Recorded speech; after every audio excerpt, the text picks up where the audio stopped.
Hello everyone, and welcome to the History of VFX. My name is Kal Mohammed, and I'll be your guide as we explore how VFX has transformed and sharpened our film industry into changing the way stories are told today. So you might be wondering, what exactly is VFX? Let's explore. Well, VFX by definition is the process by which imagery is created or manipulated outside the context of a live action shot in filmmaking and video production. These effects can range from creating fantastic lifelike creatures like we see in Jurassic Park, to creating action explosion scenes like we see in the Tom Cruise movies. This enhances the storytelling by tenfold and immerses the viewer. Let's dive in and see where it all truly began. The journey begins in the late 19th and early 20th centuries, where the foundation of VFX was laid. The pioneers of the craft, George Méliès, a French filmmaker widely known for his innovative techniques like stop motion, in his 1902 film, A Trip to the Moon, a landmark in VFX history. This started an era which inspired many filmmakers to experiment with George Méliès' creativity and take it further, with techniques like miniature models, matte paintings, and in-camera effects. A prime example of this is Willis O'Brien's King Kong work. These early methods definitely set the stage for the incredible advancements in VFX that would shortly follow a few years down the line. Let's take a look at some of these groundbreaking works that paved the way for modern day VFX. The 1970s became a turning point for VFX, with the usage of the blue and green screen technology, as well as the optical printers. A blue and green screen, also known as chroma keying, was a technique which pretty much consisted of a backdrop, which the scene or film will be shot in, which will then be replaced with another background in the editing process. This saved time for location scouting and helped cut back on costs. The optical printer is a film projector which allows filmmakers to re-photograph one or more strips of film. It was primarily used for VFX for motion pictures. When these two techniques integrate,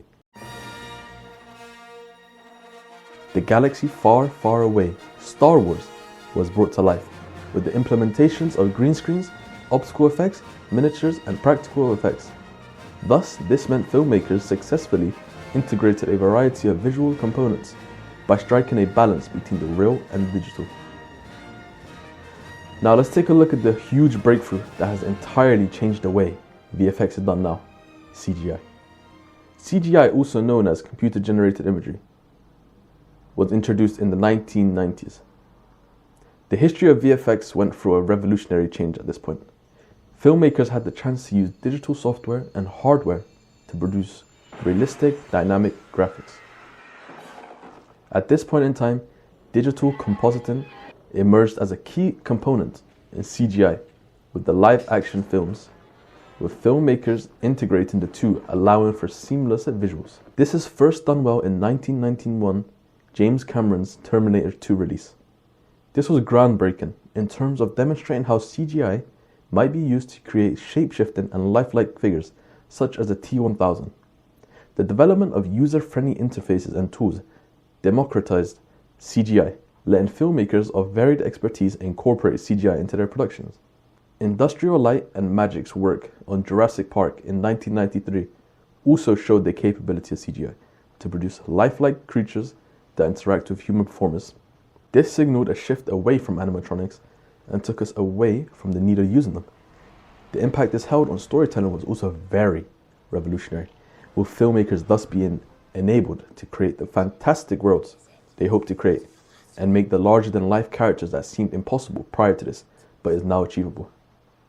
Films like The Matrix reinvented the visual language in an action film with the iconic bullet time scene, blending CGI with practical effects in order to create visually stunning and innovative scenes. The 2000s marked a significant leap with the turn of the 21st century, witnessing a great transformation in the VFX industry. The 2001 Peter Jackson film, The Lord of the Rings, The Fellowship of the Ring, is remembered as a seminal work that's critically praised for its showcase power of CGI creating a magnificent fantasy realm, making a new benchmark for the industry to strive for and overcome. This was then accomplished with James Cameron's 2009 Avatar, a movie which pushed the limits and boundaries of CGI in terms of visual storytelling.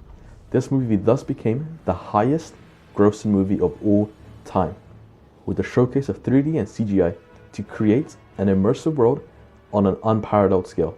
They struck a new age where CGI was more than simply a technique and became an essential component in evolving your film and essentially increasing its chances of flourishing like the creator would have intended. The future integration of CGI in live-action films has been perfected with Jon Favreau's Jungle Book in 2016.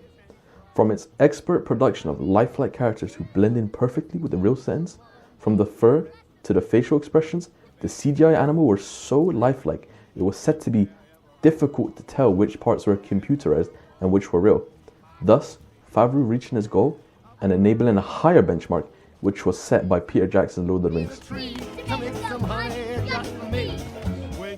CGI has without question changed the film industry. However, there have also been many criticisms regarding the overuse of CGI, and the main one being the over-reliance our filmmakers have on it, as well as the possibility of it potentially deterring us from the narrative experience a film can provide, with some viewers losing emotional investment. It's also still very difficult to create genuinely convincing human CGI, with viewers having a sense of unease due to the uncanny valley effect, which for those of you who don't know, is a hypothesized psychological and aesthetic relation between an object's degree of resemblance to a human being and the emotion response to the object, making some feel unsettled. These mistakes can determine a movie's overall quality.